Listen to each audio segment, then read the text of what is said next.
በስመ አብ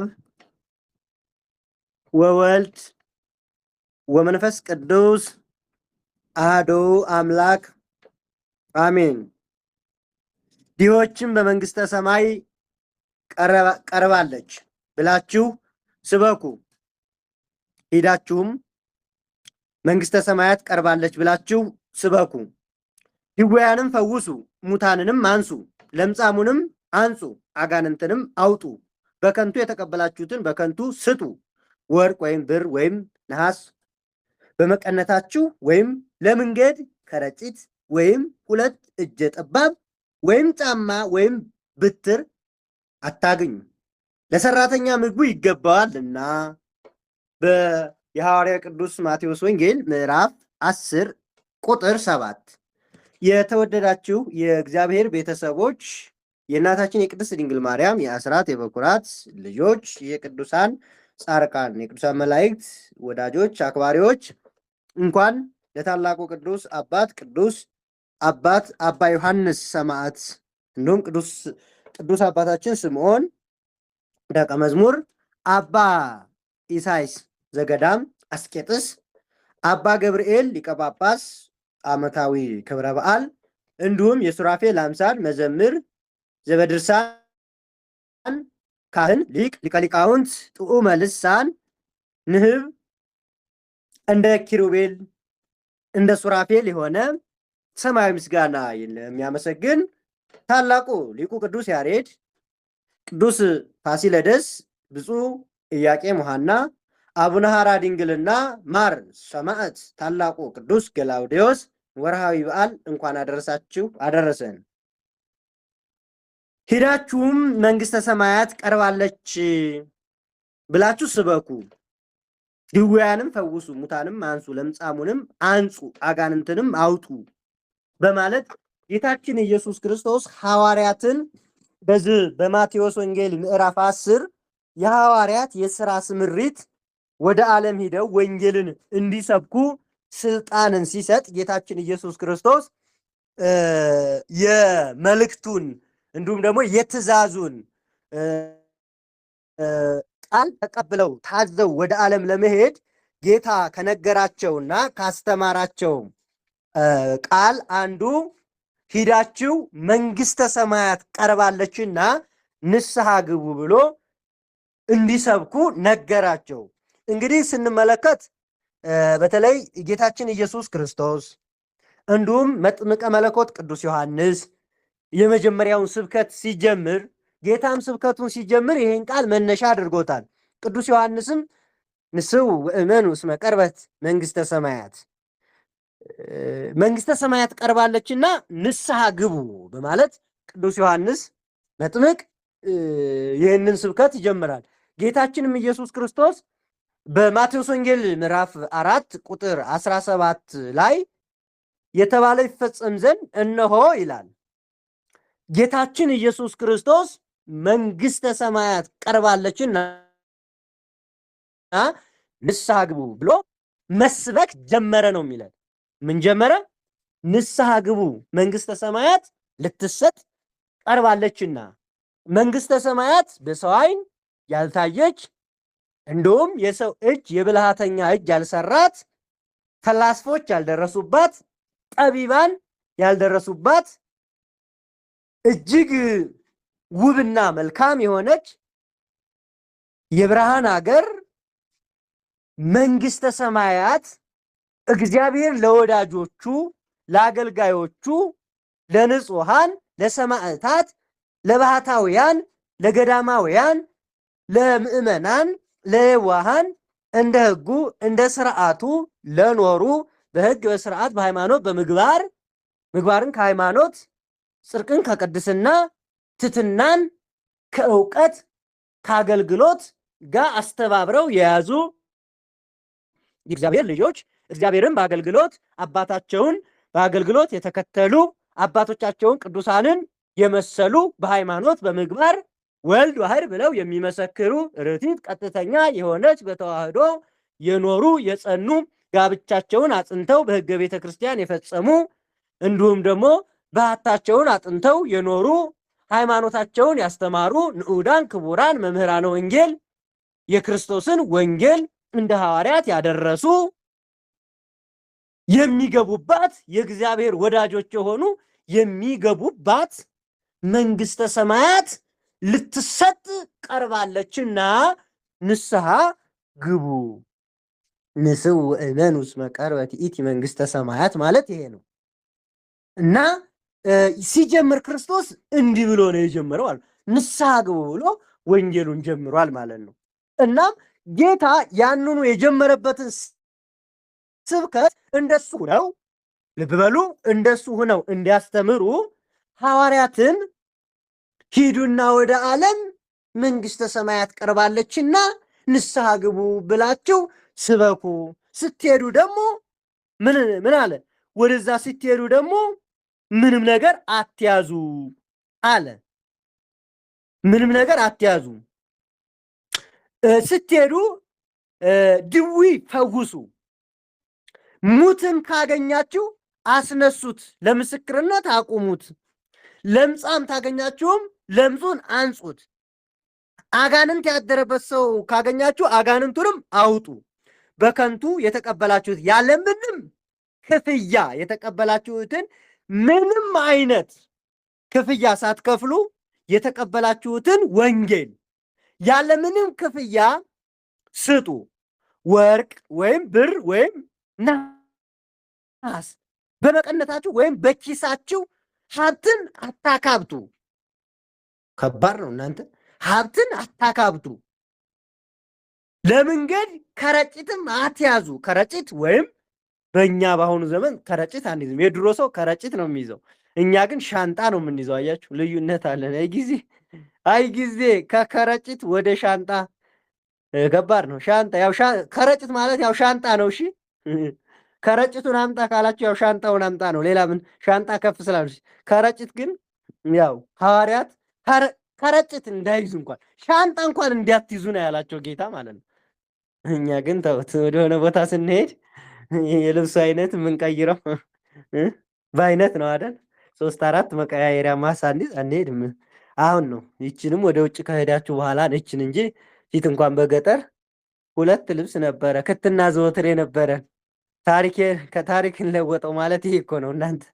ያው እንተዋወቃለን አይደል? 2 ልብስ ነበሩኝ እኔ። አንድ የዘወትር ነው፣ ከአመት እስከ አመት ነው እሱ ነው የሚለበሰው። አንዱ ደግሞ ያው በዓል ሲሆን፣ ጥምቀት ሲሆን፣ ገና ሲሆን ለብሰናት የምንሄድ ክትና ዘወትር ነች። ይቺ ናት ያለችን፣ ሌላ የለችንም። አሁን ተውት፣ ከኛ አልፎ ቤቱን ሻንጣውን ያጨናነቀ የልብስ አይነት አለ። ስጡ፣ እሺ 2 ያለው አንዱን ይስጥ ነው የሚለው መጽሐፍና እቤት ዝም ብላችሁ አታስቀምጡ። ለተቸገረ ስጡ፣ ልብስ ስጡ፣ በእውነት ስጡ። መልበስ ያጡ፣ በጎዳና ላይ የወደቁ አንድ ልብስ እንኳን ያጡ ሞልተዋል። እናንተ ግን የጠበባችሁ አለ፣ የሰፋችሁ አለ፣ አላምራችሁ ከገዛችሁ በኋላ አላምራችሁ ብላችሁ ያስቀመጣችሁት አለ። አረ ምን ወቀጡ አንዘረዝረውም። እስኪ ሻንጣውን ፈተሽ አድርጉት። ጉር ነው ተነግሮ አያልቅም። ማናት በባለፈው እዚህ መታ ወደ 48 ሚጃ ባለ ብላ የነገረችን። የእኛ ጉድ እኮ አያልቅም እኮ። እኔ የምለው እህቶቻችን እናንተ ሱቅ ናችሁን? እንደገና እንዴት ነው ጎበስ? እንዴት ነው ሱፐር ማርኬት ናችሁን? እንደገና ደግሞ የህፃናት መርጃ የልብስ መርጃ ድርጅት ናችሁን? እናንተ መቄዶንያ ናችሁን? ምንድን ነው የሁሉ ልብስ ነው? እና እንነጋገር። መነጋገር ካለብን ያው ነጭ ነጯን እንነጋገር። ከረጢትም ቢሆን አትያዙ ግን ተብሏል ለሐዋርያት። እስኪ ወደ ዋናው እንመለስ። ከረጢትም ቢሆን አትያዙ አለ ጌታ ማለት ነው። 2 እጀ ጠባብም አትያዙ አለ እዛው ጋር። 2 እጀ ጠባብ ማለት 2 ቀሚስ 2 ልብስ ነው። በቃ ባጭሩ በግልጽ አማርኛ እጀ ጠባብ ይባላል። 2 ልብስ አትያዙ፣ አንድ ይበቃል። በጣም የሚገርም እኮ ነው። 2 አስፈላጊ አይደለም ማለት ነውና 2ም አትያዙ። ይገርማል። ጫማ ወይም ብትርም አትያዙ። ለሰራተኛ ምግብ ይገባዋል። ማን ያዘጋጃል ይሄናል? እኔ ራሴ ማን አዘጋጃለሁ አለ። ለሚሰራ ምግብ ያስፈልገዋል፣ ልብስ ያስፈልገዋል። ይህን ደግሞ ማን የሚሰራለት አካል ሊሰጥ ግዴታው ነው። ለምሳሌ እናንተ ሰርታችሁ ደመወዝ የመክፈል ግዴታ አለባቸው አሰሪዎቻችሁ። እግዚአብሔርም የእሱን ቃል ለሚሰብኩ ሐዋርያት ሊመግባቸው ሊያለብሳቸው እና ሊያኖራቸው እግዚአብሔር የታመነ አምላክ ነው። ስለዚህ እነሱ ይሰራሉ። የሚበሉበትን፣ የሚጠጡበትን፣ የሚያድሩበትን፣ የሚውሉበትን ማን ያስባል? እግዚአብሔር ያስባል ነው። ስለዚህ እግዚአብሔር ያስባል። የእግዚአብሔርን ጽድቅና መንግስቱን እሹ ፈልጉ፣ ሌላው ይጨመርላችኋል ነው።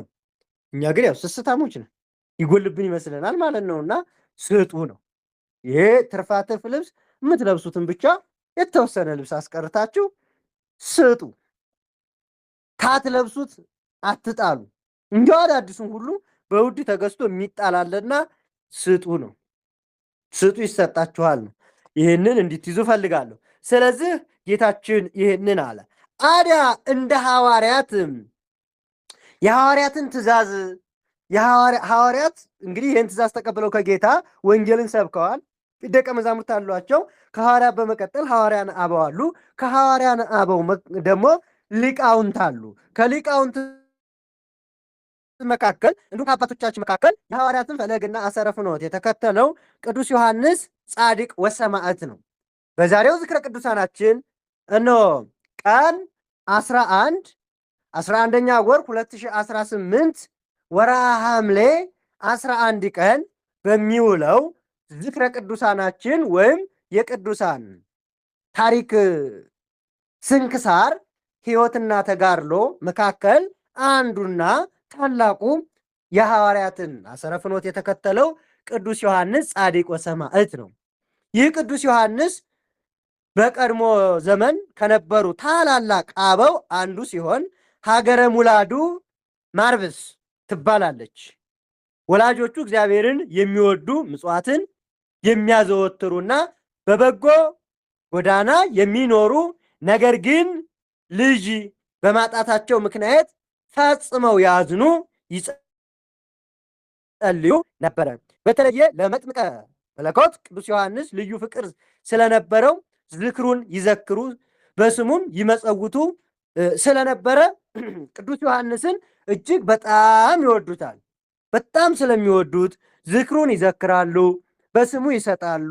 ልዩ ፍቅር ስለነበራቸው ይህንንም ሰዋዳ ልጃቸውን በሱ ስም ጠርተውታል። የሱ ስም ይጠራል። ወደ ፈጣሪያቸውም ለምነው ልጅ ባለመኖሩ ማለት ነው አግኝተዋል። በልመናቸውም ደርሶ መልአከ እግዚአብሔርም ደም ግባቱ የተባበረለት ደግ ልጅን ወለዱ። እጅግ ደስ ስላላቸውም ይህን ልጅ በአካባቢው ሰዎች ተሰብስበው ሁሉም የእነዚህን ሰዎች ደስታ ያዩ። ፍስሐ ወሰላም የስሙ ትርጓሜ ደስታ ወብዙኃን ይትየሱ በሱ መወለድ ብዙዎች ደስ ይሰኛሉ ተብሎ ለመጥምቀ መለኮት ለቅዱስ ዮሐንስ እንደተነገረ የመጥምቀ መለኮት ቅዱስ ዮሐንስ ቤተክርስቲያን በገንዘባቸው አሳንጸውም ነበረ። አያችሁ፣ ከፍቅራቸው የተነሳ የቅዱስ ዮሐንስን ቤተክርስቲያን አሳንጸው ነበረና ሕፃኑንም በመጥምቀ መለኮት በቅዱስ ዮሐንስ ስም ዮሐንስ አሉት። ጻድቁ ቅዱስ ዮሐንስም ገና ከልጅነቱ ጀምሮ ጸጋ እግዚአብሔር አድሮበታልና ሕይወቱ ግሩም ነበረ። ምግባርና ሃይማኖቱ እጅግ የቀና ነበረ። ምክንያቱም እነዚህ ደጋግ ወላጆች የእግዚአብሔርን የአምላካቸውን አገልጋይ የሆነውን መጥምቀ መለኮት ቅዱስ ዮሐንስን ወደዱ። ቤቱንም ሰሩለት፣ አነጹለት። የቅዱስ ዮሐንስን ቤተክርስቲያኑ ምን አለ? ታነጸ። እንደገና በሱ ስም ለነዳያን ይሰጡ ነበር፣ ግን ልጅ አልነበረም። እግዚአብሔር ግን ልመናቸውን ሰምቶ መጥምቀ መለኮት ቅዱስ ዮሐንስ ወዳጆቹን መርዳት ማማለድ ያቅበታልና ወዳጆቹ በልጅ እጦት ሲያዩ ሲጨነቁ ሲመለከት ቅዱስ ዮሐንስ ደግሞ ደም ግባቱ ያማረ መልከ መልካም ልጅን ሰጣቸው። እነሱም ደግሞ የሰጠን ያማለደን ቅዱስ ዮሐንስ አባታችን ሲሉ ልጁንም ዮሐንስ ብለው ጠሩት። በሕፃንነቱ ገና ይጾምና ይሰግድ ጀመረ። በልጅነቱ አንደበቱ ተገቶ ይጸልይ ነበረ። ወላጆቹም ወደ እረኝነት ባሰማሩ ጊዜ መፍቀሬ ነዳያን ነውና ቁርሱንና ምሳውን ለነዳያን ያበላ ነበረ። ምሳውን ተሸክሞ በጎቹን ሲነዳ ወይም ከብቶቹን ሲነዳ እሱ ይጾማል። ያችን የእሱን ምሳ ግን ለሌሎቹ ያበላ ነበረ። እሱ በጾም ይውል ነበረ። አባቱ የሚያደርገውን ሰምቶ ለማረጋገጥ ተከተለው። እንዳሉትም እናቱ ጋግራ የሰጠችውን ትኩስ ዳቦ ለነዳያን ሲሰጥ አየ። ለተራቡ፣ ለተጠሙ፣ ለተቸገሩ፣ አልባሽ አጉራሽ ለሌላቸው፣ ጧሪ ቀባሪ ደጋፊ የሌላቸውን የወደቁትን በጎዳናው እየሄደ የራሱ ምሳ ይሰጥ ነበር። አባቱም ይህንን አየ። ሊቆጣው ፈልጎ ዳቦ የታለ ቢለው ሕፃኑ ቅዱስ ዮሐንስም በአገልግሉ ውስጥ አለ ሲል መለሰ። ሕፃኑም አባቱ ሊቆጣው ለምን ይህን ታደርጋለህ አንተ አበላም ወይ ብሎ ሲቆጣው አለ በአገልግሉ ውስጥ አለው መልሶለታል። አባቱም ለመቆጣት እንዲመቸው አገልግሉን ሲከፍተው ግን ያው ያኑ ማንም ምንም አልተነካም፣ ማመንም አልቻለም። በእግዚአብሔር ድንቅ ስራ ዳቦው ትኩስ እንደሆነ ተገኝቷል ማለት ነው። እሱ ግን ሰጥቶታል። አባቱ ሊቆጣው እና ለምን ራስ አበላም ብሎ ልጁን አገልግሉን የት አለ ሲለው አለ ይዤዋለሁ አለ። ለመቆጣትና ለመግረፍ ይመቸው ዘንድ አገልግሉን እስኪ ክፈት አለው። ሲከፈት ባዶ ሆኖ አልተገኘም። ትኩስ ዳቦ እናቱ የጋገረችለት ዳቦ እግዚአብሔር አምላክ በድንቅ ታምሩ በአገልግሉ ውስጥ ተገኘ። አባቱም ወደ ቤቱ ወስዶ ልጁን አንተ የእግዚአብሔር ሰው ስለሆንክ እኛን ሳይሆን ራሱን አገልግል ብሎ ወደ ቤተ ክርስቲያን ላከው። ከዛ ቀን ጀምሮ አንተ የእኛን ከብቶች ልታግድ እንዲሁም በጎች ልታሰማራ አይገባህም። ከዛሬ ጀምሮ አንተ የእግዚአብሔር ሰው፣ እግዚአብሔር አንተ በእንተ ላይ ድንቅ ስራ የሚያደርግብህ የእሱ አገልጋይ ነህ እንጂ የእኛ አገልጋይ ልትሆን አይገባም ብለው ቅዱስ ዮሐንስ ምን አደረጉ? ወደ ቤተ ክርስቲያን ላከው። በዚህ ምክንያት ቅዱስ ዮሐንስ በ12 ዓመቱ ወደ ትምህርት ገባ። በ6 ዓመቱ ብሉይ ከሐዲስን አጠናቆ 18 ዓመት ሲሞላው ደግነቱን ወዷልና በግድ ቅስና ሹመውታል። እርሱ ግን ለተወሰነ ጊዜ አስተምሮ ዘንድ የሆነውን ዲያቆናትን ቅዱስ ስምዖንን አስከትሎ መነነ። ዲያቆኑን ስምዖንን አስከትሎ መነነ ና ተሾምና አገልግል ሲባል እሱ ግን መነነ። በዛም ፍጹም ገድል ሲኖር ብዙ ታምራትን አድርጓል። አንድ ወታደር አንድ አይና ነው ሊባረክ ብሎ ሲጎነበስ የታወረ አይኑ ቅዱስ ዮሐንስ ልብሱን ቢነካ በርታለታለች። ከዚህም አልፎ ቅዱሱ ብዙ ድውያንም ፈውሷል። ለምጻምንም አድኖ አጋንንትንም አውጥቷል። በአጋንንት ያደረባቸውን ሰዎችም በልዩ ልዩ በሽታ የተያዙትንም የታላቅ አባት ፈውሷቸዋል፣ አድኗቸዋል። ታዲያ አንድ ቀን የወቅቱ የአንጾኪያ ንጉሥ ቅዱስ ዮሐንስ ዜናን ይሰማል። እርሱ ልጁ ደግሞም አጋንንት አድረውበት ስቃይ ላይ ነበረችና የሚያድናት አልተገኘም። ብዙ ጠበብቶችን ብዙ ሐኪሞችን ሞከሩ፣ ይችል ለማዳን አልቻሉም። ንጉሱም ጻድቁ አምጡልኝ ብሎ መልክተኛ ሲልክ ቅዱስ ዮሐንስ ደመና ጠቅሶ ከዛው ላይ ተጭኖ ከፍ አለ። ንጉሱ አይቶት ደነገጠ። አባ ዮሐንስ ግን እኔ ኃጢአተኛ የሆንኩ ሰው ለምን እንዲህ ትፈልገኛለህ ብሎ ታማሚዋን አስጠራ። ጻድቁ እጁን አንስቶ ወደ ፈጣሪው ሲጸልይ በወጣቷ ላይ ያደረው ሰይጣን ህዝቡ እያየው ከሆዷ ዘንዶ አምሳል ወጥቶ ሄደ። ንጉሱም ስለተደረገው ውለታ ለቅዱስ ዮሐንስ ወርቅና ብር ብዙ ሽልማትን አቀረበ። አባቶቻችን እንዲህ አይነቱን ነገር አይወዱም። ቅዱሱ እምቢ አልወድም አለው። ቅድም ያልነው ወርቅ ብርም ምን በለው አትያዙ፣ 2 3 እጀጠባብ አትያዙ ብሏል ጌታ አይደል? ምክንያቱም ድውይን ፈውሱ ብሏቸዋል። ፈወሰ ቅዱስ ዮሐንስ። ለምጻሙን አንጻ ተብሏል፣ አነጻ። እግሩን አብራ ተባለ፣ ቅዱስ ዮሐንስ እግሩንም አበራ። አሁን የተደረገለትን ያየ ንጉሥ ምን ይዞ መጣ? ወርቅና ብር ይዞ መጣ። የእግዚአብሔር ጸጋ መንፈስ ቅዱስ በብር በወርቅ አይሆንም፣ አልፈልግም አለው። ስለዚህ ጌታ በወንጌል የተናገረውን በማቴዎስ 10 ላይ የታዘዘውን ትእዛዝ በአግባቡ የፈጸመ ቅዱስ ዮሐንስ ጻድቅ ነው ማለት ነው። አያችሁ። ስለዚህ በመግቢያችን ላይ ያነሳናት የትምህርታችን ርዕስ ያደረግናት ወርቅ ወይም ብር እጀ ጠባብም አትያዙ፣ ይሄ ይጥላል ማለት ነው። የዓለም ብልጭልጭ ወደኋላ ያስቀራል፣ ከቅድስና አደባባይ ያርቃልና። ስለዚህ አትያዙ የተባለውን በተግባር አድርጎ ድውይ ፈወሰ፣ ዓይነ ስውሩን አበራ፣ ለምጻሙንም አነጻ ቅዱስ ዮሐንስ ማለት ነው። አዳ ቅዱስ ዮሐንስ ልሂድ ብሎ ሲነሳ ንጉሱ አባቴ ወድጄሃለሁና አትሂድ ብሎ የልብሱን ዘርፍ ጫፍ ያዘው። በቅጽበት ግን ደመና መታ ነጥቃ ወሰደችው። የቀሚሱ ቁራጭም በንጉሱ እጅ ላይ ቀረች።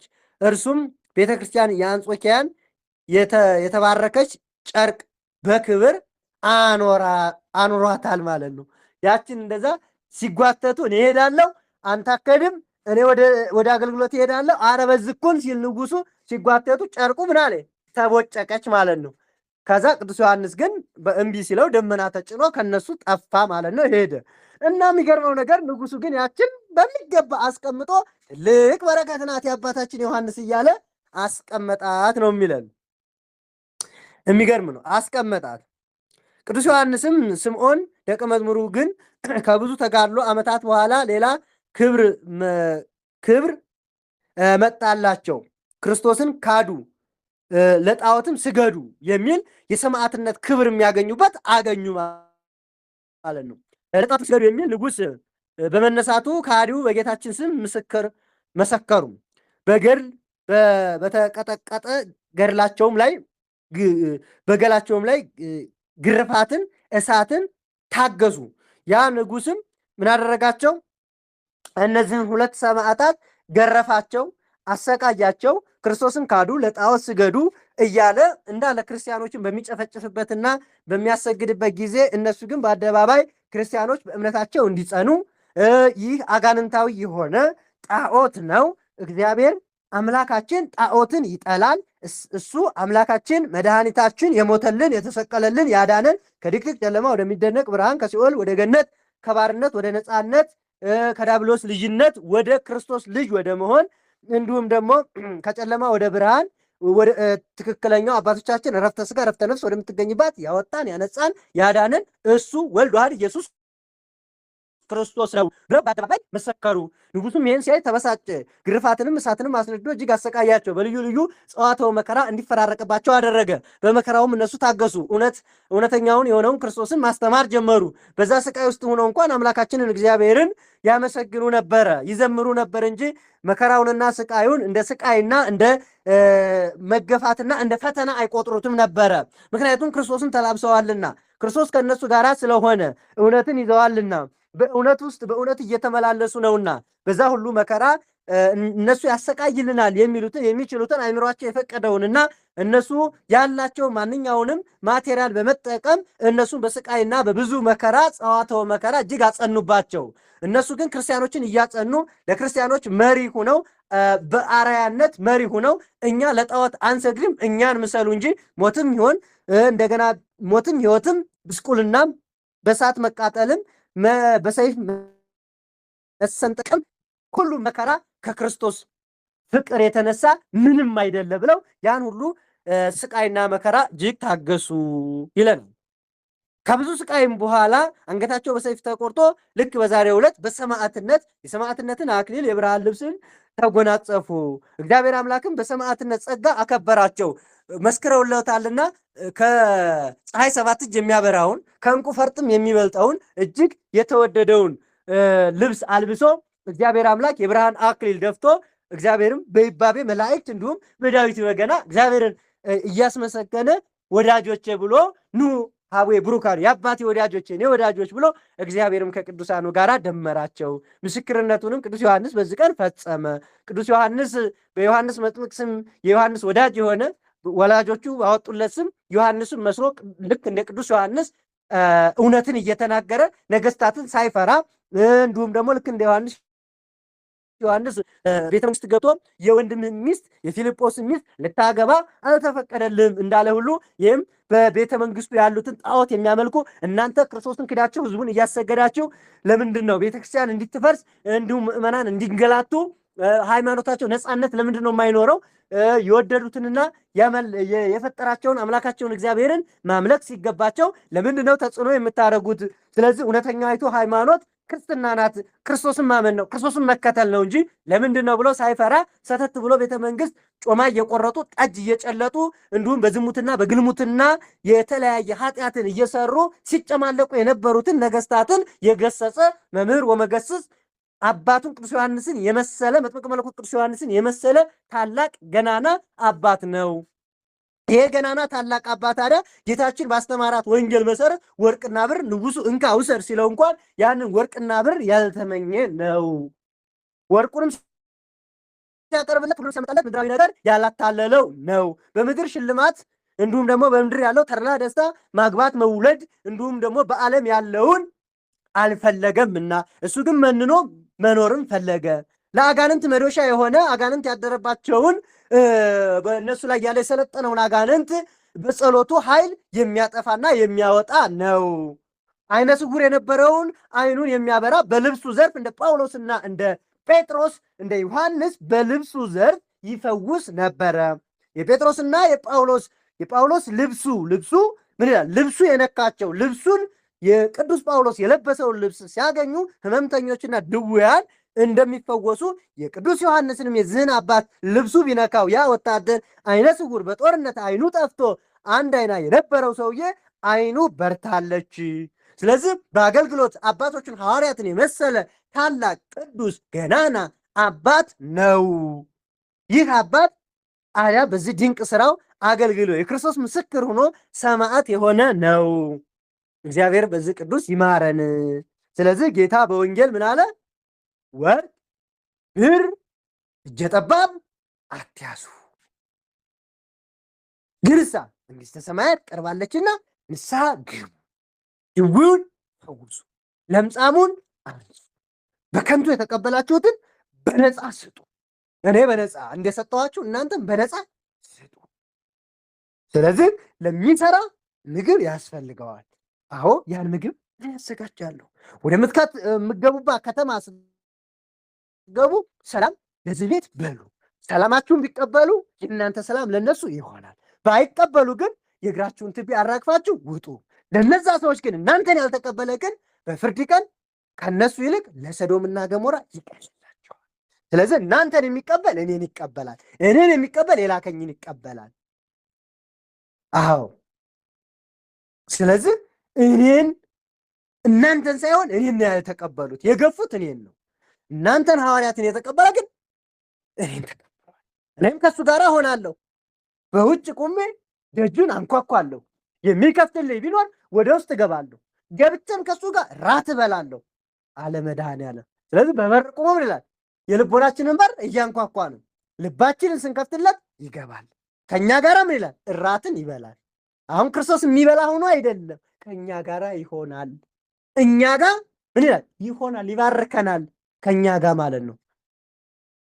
ስለዚህ ልባችን የተከፈተ ሊሆን ይገባል። አለያ ግን ልባችን ካልተከፈተ፣ ልባችን እንደ ፈርዖን እንደ ድንጋይ ተደነደነ ግን ምን አይሆንም? ከኛ ይልቅ ሰዶምና ገሞራ በኃጢአታቸው የጠፉ ለነሱ በፍርድ ቀን ምን ይላል? ይቀልላቸዋል።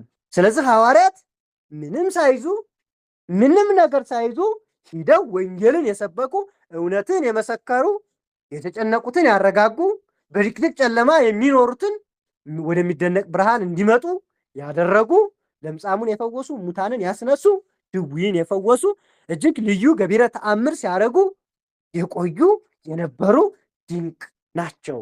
ስለዚህ በዚህ ትእዛዝ መሰረት ለሐዋርያት በተሰጠው ትእዛዝ መሰረት ሐዋርያትን መስሎ ወርቅም ብሩም ምኑም ሳይማርከው በጽናት በብርታት የኖረው ታላቁ ቅዱስ ዮሐንስ ጻድቅ ወሰማዕት በዛሬው ቀን ምስክርነቱን ሰጥቶ የአባቶቹን የገቡባትን ገነት በዚህ ቀን በብርሃን አክሊል በብርሃን መጎናጸፊያ የብርሃን ካባ ላንቃ የአገልግሎቱን ዋጋ እግዚአብሔር አምላክ ያቀናጀው ታላቁ ቅዱስ ዮሐንስ በዚህ ቀን ምስክርነቱን ጨርሷል። እኛንም እግዚአብሔር አምላክ በዚህ ታላቅ አባት ይማረን፣ ለእግዚአብሔርም ምስጋና ይሁን። እኛንም በከበረ አባት በቅዱስ ዮሐንስ ይማረን። ዘአቅረብኩ ማህሌተ አዘክሪ አይላፈ ምለተ ጸምዱ ከዘልፈ ለእለ አነብብ ተወከፍ ዘንደተ መጽሐፍ እንተረሰይኩ እግዚኦ ጻዲቀ መበለት ውኩፈ እምለ አበው ብዑላን ዘተርፈ ነቢያት ቅዱሳን ሐዋርያት ሰባክያን ሰማዕታት ጻድቃን መላእክት ትጉሃን አዲ ደናግል አዲ መለኮሳት ቴራን ባረኩ ወዛቲ መካን እስከ አረጋዊ ሊቅ ምኑስ ሕፃን ለዛ ጻፈው በከርሳት ወለዛ ጻፈው እንዘ ይደርስ ወለዛ አንበቦ ወለዛ ተርጎሞ በልሳን ሐዲስ ወለዛ ሰማ ቃሉ በመንፈስ በጸሎቱ እሙ ማርያም አረቂተ ኩሉ ስቡረ ይማረን ኢየሱስ ክርስቶስ። ጌታዬ ሆይ ከባለጸጎች ብዛት የተነሳ ብዙ መባን ካገቡ ይልቅ የድሃዋን አነስተኛ መባ የተቀበልክ ሁልጊዜ የሚያገለግሉህ አእላፍ መላእክትን እያሰብኩ በችግሬ ጊዜ የማቀርብልህን ምስጋናዬን ተቀበል። አሜን።